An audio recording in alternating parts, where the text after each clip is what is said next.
말씀 함께 보도록 합니다. 말씀은요, 에스겔서 11장에 있는 말씀입니다. 에스겔 11장 1절에서 10절까지의 말씀 함께 봅니다.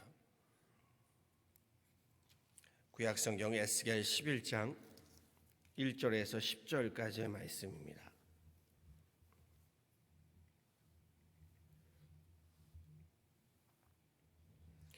에스겔 11장 1절에서 10절의 말씀 저와 함께 한 목소리로 합독하도록 하시죠. 함께 합독하십니다.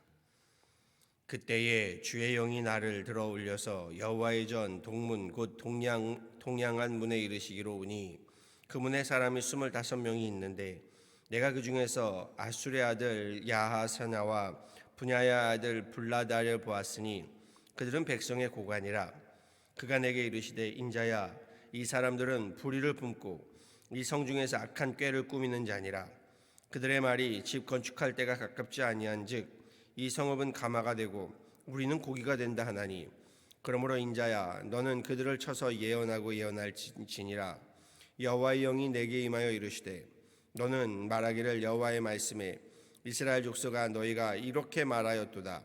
너희 마음에서 일어나는 것을 내가 다 아노라. 너희가 이 성읍에서 많이 죽여 그 거리를 시체로 채웠도다. 그러므로 주 여호와께서 이같이 말씀하셨느니라. 이 성읍 중에서 너희가 죽인 시체는 그 고기요 이 성읍은 그 가마인데 너희는 그 가운데서 끌려 나오리라. 나 주 여호와가 말하노라. 너희가 칼을 두려워하니 내가 칼로 너희에게 이르게 하고 너희를 그 성읍 가운데서 끌어내어 타국인의 손에 넘겨 너희에게 벌을 내리리니 너희가 칼에 엎드러질 것이라. 내가 이스라엘 변경에서 너희를 심판하리니 너희는 내가 여호와인 줄을 알리라. 아멘.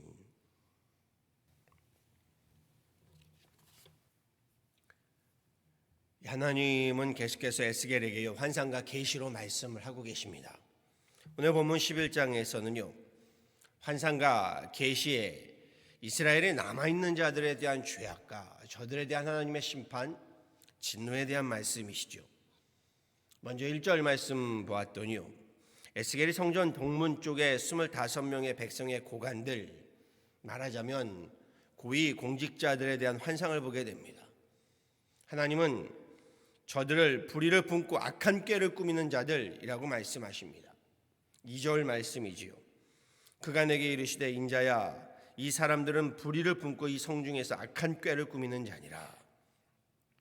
고관이라고 하는 자리가 불의하다, 악하다 라고 말씀하시는 것 아닙니다. 고관의 권력과 권세로 그 자리로요, 저들이 백성들에게 불의와 악행을 범하였다라는 말씀인 거지요. 세상의 권력과 권세를 좀 잡게 되니까 하나님을 두려운 줄 모르고요, 불의와 악행을 일삼으며 사람 목숨을 우습게 여기는 겁니다.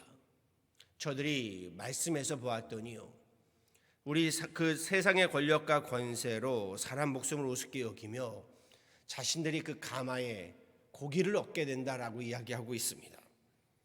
하나님께서 이 말씀을 보면서요, 저들을 보면서요, 그렇지 않다. 이제 예루살렘 성이 가마가 되고 저들이 끓는 가마의 고기가 될 것이다 라는 무서운 심판을 전하십니다. 그럼에도요, 저들은 예루살렘 성은 하나님의 성이고 자신들은 선민 백성이기에 하나님의 진노와 심판에 이르지 아니할 것이다 라고 믿고 있다는 겁니다. 하나님의 심판과 진노의 말씀이 이어지죠. 8절입니다. 나 주 여호와가 말하노라. 너희가 칼을 두려워하니 내가 칼로 너희에게 이르고 너희를 그 성읍 가운데서 끌어내어 타국인의 손에 넘겨 너희에게 벌을 내리리니 너희가 칼에 엎드러질 것이라. 내가 이스라엘을 변경해서 너희를 심판하리니 너희는 내가 여호와인 줄을 알리라 라고 말씀하십니다. 함께 봉독하진 않았지만요, 12절 말씀에서 하나님은 저들의 죄를 이렇게도 말씀하십니다. 너희는 내가 여호와인 줄을 알리라. 너희가 내 율례를 행하지 아니하며 규례를 지키지 아니하고 너희 사방에 있는 이방인의 규례대로 행하였느니라 하셨다라고 말씀하십니다. 하나님의 진노가, 하나님의 심판이 임한 것은요, 이 고관들로부터 하나님의 율례를 행하지 아니하고 하나님의 규례를 지키지 않았기 때문이다라고 말씀하십니다.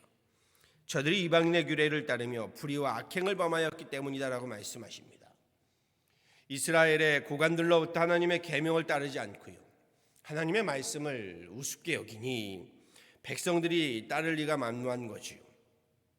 그럼에도 앞서 말씀드렸지만 저들은 하나님의 선민 백성이고 예루살렘은 하나님의 성이기에 하나님의 진노가 임하지 않을 것이다 라고 근거 없는 믿음을 갖고 있었다라는 겁니다. 사람들은요, 대부분 무언가에 얽매이는 것을 싫어합니다. 그래서 자신이 얽매여 있다고 여기는 것으로부터 벗어나서 자유하고자 하지요. 계약과 언약의 법도와 규례들로 인해서 대개 사람들은요, 여기에 얽매인다라고 생각해서 부담스러워하고 불편한 마음을 갖습니다.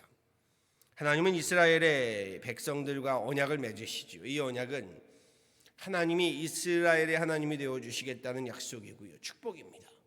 그리고 저들은 하나님의 백성이 된다. 이것이 바로 선민의식, 선민사상, 선민신앙이지요. 그런데 언약은요, 양방 간의 성실한 준수가 중요한 법입니다. 하나님과의 언약도요, 이스라엘이 하나님과 맺은 언약의 법규와 규례와 계명과 율법을 지킬 때에 그 언약이 유효한 것이죠. 언약을 지킬 때 만군의 하나님께서 저들이 하나님이 되어주시는 축복과 생명이 그렇게 누리게 될 수 있게 되는 겁니다. 그러므로 하나님이 법도와 규례, 율례와 율법을 주신 것은요, 저들을 얽매고 옥죄려고 주신 것이 아니라는 겁니다. 언약의 백성들, 저들로부터 이 땅에서부터 복된 삶을 살아가도록, 풍성한 삶을 살아가도록, 하나님과 더불어 나아가 이웃과 더불어 우리 행복한 삶을 살아가도록, 한마디로 이 땅에서부터 하나님 나라 천국의 축복과 자유를 누리도록 하기 위하여 주셨던 언약이라는 겁니다. 그런데 마음이 돌같이 굳어진 사람들은요, 하나님과 맺은 그 언약의 법도와 규례와 율례와 율법을 자신들을 얽매이고 억누르는 것으로 여겨서 거부하고 거절하며 지키지 않았다는 겁니다. 이러한 일은요, 인류의 시작인 아담의 때부터 시작되었지요. 하나님의 언약의 징표인 선악과를 범하고요, 하나님과 같아지려고 하는 이 아담과 하와가 결국 하나님과의 언약을 파기하게 되지요.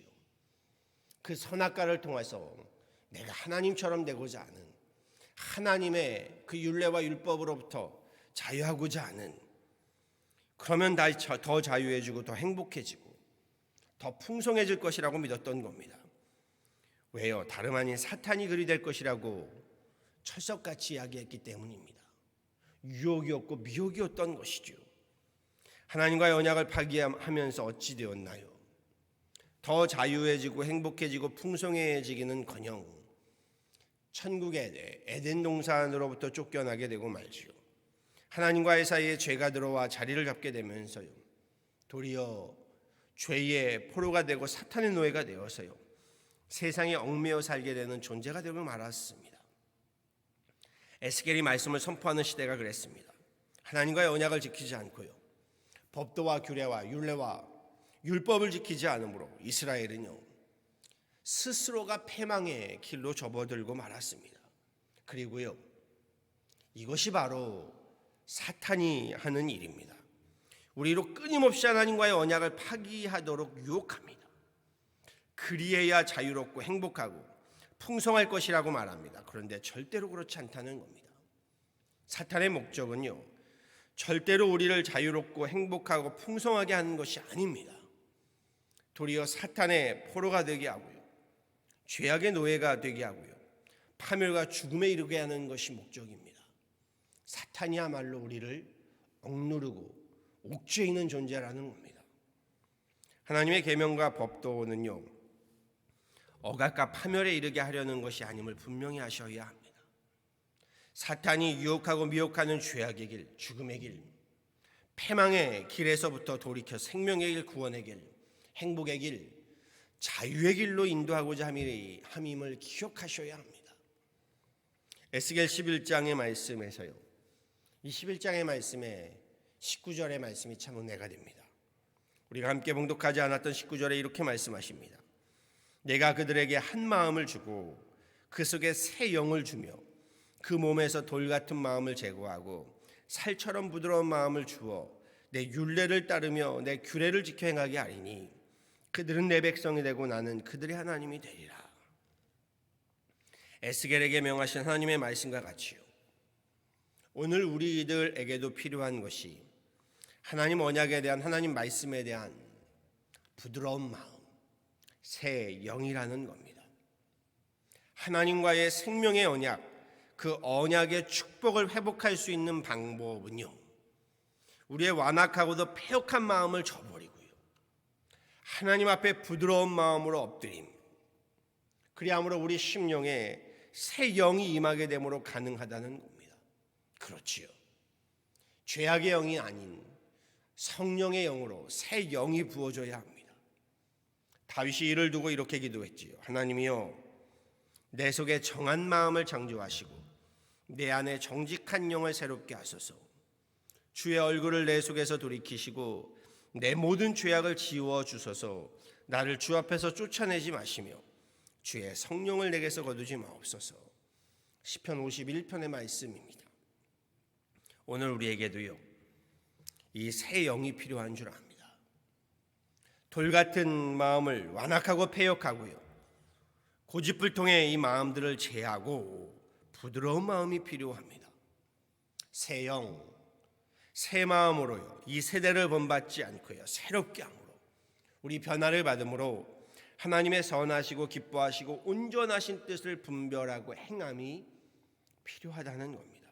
그러기 위해서는요, 하나님의 계명을 따름이 필요하고요, 하나님의 말씀을 지켜 행함이 필요한 겁니다. 그리고 그것이 믿음입니다. 주술로 되는 것이 아닙니다. 믿음은 주술이 아니고요, 점괘나 부적으로 되는 것이 아닙니다. 성부 하나님의 계명을 지킴으로요, 성자 예수님의 말씀에 순종함으로요, 성령 하나님의 역사 가운데 성령의 거듭남으로 되는 것입니다. 바라고 소망합니다.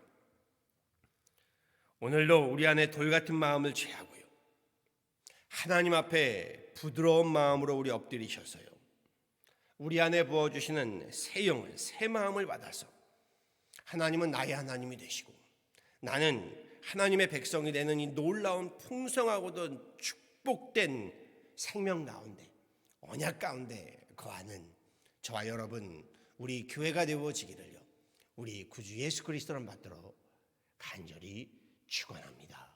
아멘. 함께 기도하도록 하시지요. 전능하신 하나님 감사합니다. 오늘도 주님 전에 나와 우리 함께 예배합니다. 주님을 찬양하며 하나님, 주님 전에 나와 주님의 말씀을 우리 함께 사모합니다.